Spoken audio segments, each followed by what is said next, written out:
said, both figures 1 and 2 illustrate positive actual growth. Real GDP increases in both diagrams from Y1 to Y2. So an increase in consumption, investment, government spending, or net export, which is export minus import, will lead to a shift in the aggregate demand curve from AD1 to AD2, while the real output increases from Y1 to Y2. And in figure 2, the same. So what they are simply telling us is what I just finished saying. We have a positive actual growth in an economy if our aggregate demand is shifting to the right. Because at that point in time, the real output will shift also, will increase from Y1 to Y2. That is on aggregate demand. And for supply, the short-run aggregate supply curve will also shift rightward, which indicates a positive actual growth. So both aggregate demand and short-run aggregate supply will indicate if an economy is having a positive growth or not. That is the point. And if you're having a positive growth, it will simply mean that there's going to be a rise in price from P2 to P1, from P2 to P1. So that's about actual growth here. I think it's clear. And remember, when we talk about actual growth, when we talk about growth, we're talking about consumption, government spending, investment, net export. That gives us the growth output. So some economies really rely heavily on international trade to achieve actual growth. For example, China and Germany are often used as an example of economies that run high current account surpluses. For this economy, there's something I want you to understand here. If an economy is running a surplus, it would have meant that certain economy was running a deficit. If one economy is running a surplus, it means that another economy is running on a deficit. So if your export is increasing, it's increasing because certain country is doing more of import from you. So that country will run into deficit if you are running into a surplus. You get my point here? Great. So some economies rely heavily on international trade, like they mentioned. For these economies, net trade, export and export is significant components of aggregate demand. If exports rise for any economy, then this will cause export-led growth.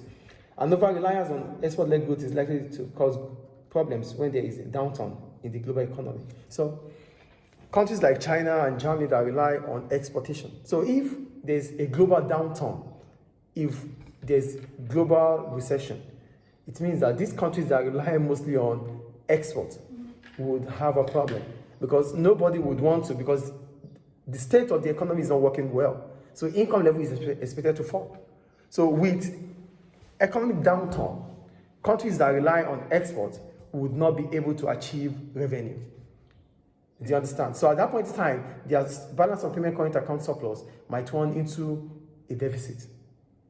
Do you get the point here? Now, countries. There are some countries, they do more of exports. Yeah. These countries are expected to have a balance of payment current account surplus. So they run almost every time on surpluses. But there's a problem. Because these countries, their over-reliance on exportation means whatever happens within the global economy would affect them. So let's assume that the whole world the whole world is witnessing recession.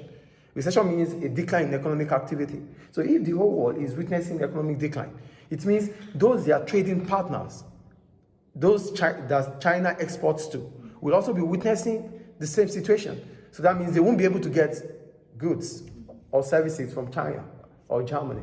At that point in time, the current account surplus of Germany and China will start reducing, or any country that rely mostly on export, their current account would now start running on decline. That is the point I'm making. I think it's clear. So this is because, this is because a recession in one economy with falling national income means import spending will fall in that economy. This therefore means that demand for another economy's export will fall. So that is what I explained already. So an exporting country will witness a current account surplus. But this also means certain country is witnessing a current account deficit. Because if you are able to do more export, it simply means other countries are able to do more import with you. So if that country that does more import is witnessing a decline in its economic activity, it simply means the income in that economy would also fall. And that would affect the country that does more of export, that rely mostly on export. Is it clear? So the take about actual growth here is that your real GDP is growing. And if your real GDP is growing, you can get to know through your aggregate demand or your short-run aggregate supply. Your aggregate demand will shift rightward from AD1 to AD2, and your real income will expand from Y1 to Y2. Same goes to your short-run aggregate supply, which will shift from SRE S1 to SRE S2 because your real output will expand from Y1 to Y2. But both of them will bring about a rise in the price level. Is actual growth clear? Thank you.